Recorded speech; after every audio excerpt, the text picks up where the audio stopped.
Alexandre, pourriez-vous nous dire d'où vous venez et à quelle loge vous appartenez? Je suis de Russie, de Moscou, de la loge pionnière russe, respectable loge Novy Svet, numéro 1989. Quand avez-vous été initié en franc-maçonnerie? J'étais initié il y a 8 ans. 8 ans, vous avez 34 ans, vous avez été initié jeune? À 27 ans. Alors, qu'est-ce qui vous a tenté plus particulièrement pour être initié au droit humain? C'était un long chemin parce que j'étais initié dans une loge masculine, dite régulière. Pour moi, c'était un choix libre parce que, en passant quelques ans dans la franc-maçonnerie masculine, j'ai compris que c'est plus un club, c'est pas une école de l'éveil, mais pas l'école initiatique, mais c'est une troisième place parce qu'on dit que chaque homme il a besoin de troisième place, travail, famille et quelque chose à faire encore. Je sais pas, de visiter quelques organisations pour les gens qui passent le temps ensemble. Et c'est pourquoi c'était seulement quelque chose pour tuer le temps. Pour moi, la franc-maçonnerie, c'était toujours l'école symbolique, l'école initiatique. Et c'est pourquoi nous avons commencé à penser avec les autres frères qui avaient la même opinion, qu'est-ce que nous pouvons faire dans notre loge pour faire notre franc-maçonnerie plus spirituelle, plus pleine de sens. Parce que nous pouvons passer notre temps je sais pas, avec nos amis, nous n'avons pas besoin de visiter la loge pour ça.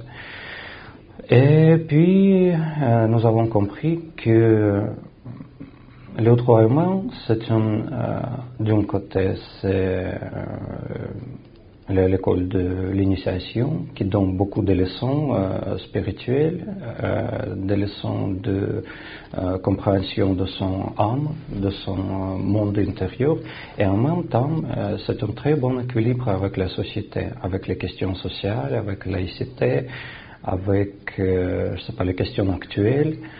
Et pour nous, cette balance était très très intéressante. Et encore, c'était une expérience de l'égalité parmi hommes et femmes, parce que nous, après nos tenues dans notre loge ancienne, nous disions toujours liberté, égalité, fraternité. Mais comment égalité est possible seulement pour une partie de l'humanité sans des femmes? C'est pourquoi pour nous c'était une expérience très très intéressante et très très importante. C'est pourquoi nous avons compris que le droit humain peut devenir pour nous une vraie loge mère de vraie franc-maçonnerie, laquelle nous voyons, laquelle nous espérons de créer en Russie. Comment est perçue la franc-maçonnerie en Russie? C'est une question intéressante parce que la franc-maçonnerie en Russie, c'est quelque chose de très très spécial parce que c'est commencé après la fin de l'URSS. C'est commencé par les loges de Grand Orient de France, qui étaient les premières loges, en Nouveau-Russie. Après ça, beaucoup de frères ont quitté les loges de Grand Orient de France pour aller en franc-maçonnerie régulière. Et puis au commencement de 2001, d'année 2001, la plupart des frères ont quitté la franc-maçonnerie régulière pour créer beaucoup de petites obédiences. Au présent, il y a 9 obédiences maçonniques en franc-maçonnerie et seulement une obédience régulière parmi eux. Des autres sont affiliés avec Grande Loge de France, Grande Loge symbolique de France, Grande Loge féminine de France, le droit humain bien sûr, etc., etc. C'est pourquoi il y a beaucoup de petites mais différentes traditions. Nous contactons assez souvent, nous visitons des autres obédiences, des autres loges, nous parlons beaucoup. Nous avons quelques projets ensemble, nous discutons de planches, etc. C'est pourquoi c'est une expérience très, très intéressante. Finalement, le développement de la franc-maçonnerie, c'est un témoin du développement de la démocratie. Oui, je pense comme ça, oui. Comment est vécue en Russie la notion d'égalité homme-femme? La notion d'égalité homme-femme dans la société?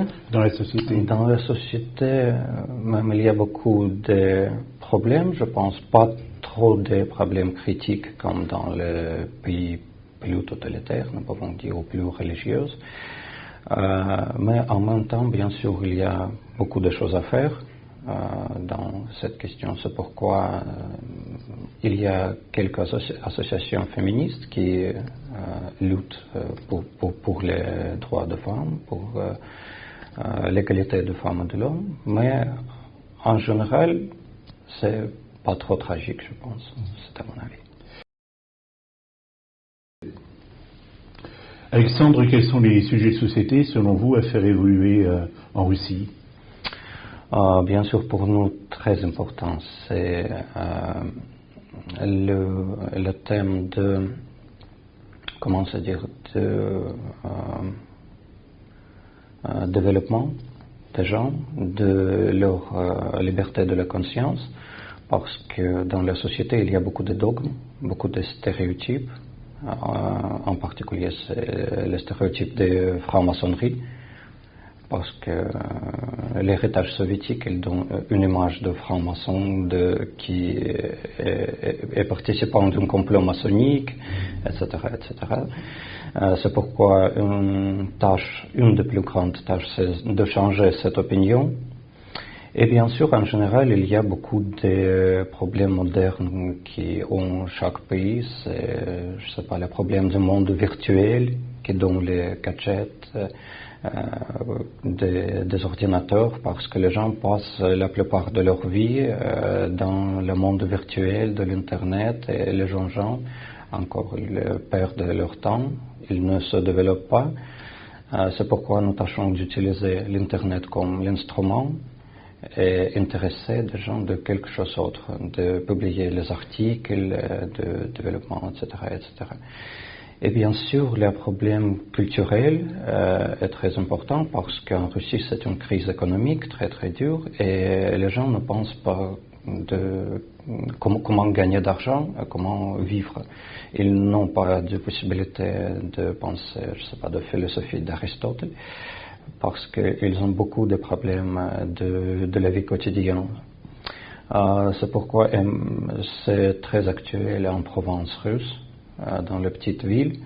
Nous avons un triangle en Vladimir, c'est une petite ville pas loin de Moscou, et son développement est très très lent parce que les gens ne sont pas intéressés dans les questions de franc-maçonnerie. Ils pensent de quelque chose de plus actuel pour eux. Et c'est pourquoi les frères, comme un exemple de Vladimir, ils tâchent d'ouvrir un centre de culture russe et français. Seulement pour intéresser les gens, pour leur donner la compréhension que le monde, ce n'est pas quelque chose d'étroit, mais ils peuvent ouvrir les yeux et voir plus. C'est comme ça. En conclusion, quel est votre vœu le plus cher en matière de progrès de l'humanité? Quel est votre vœu le plus cher pour les années à venir en ce qui concerne le progrès de l'humanité, par exemple?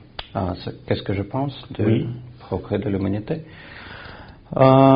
C'est une question très difficile. Je pense que chaque processus doit commencer par le changement intérieur.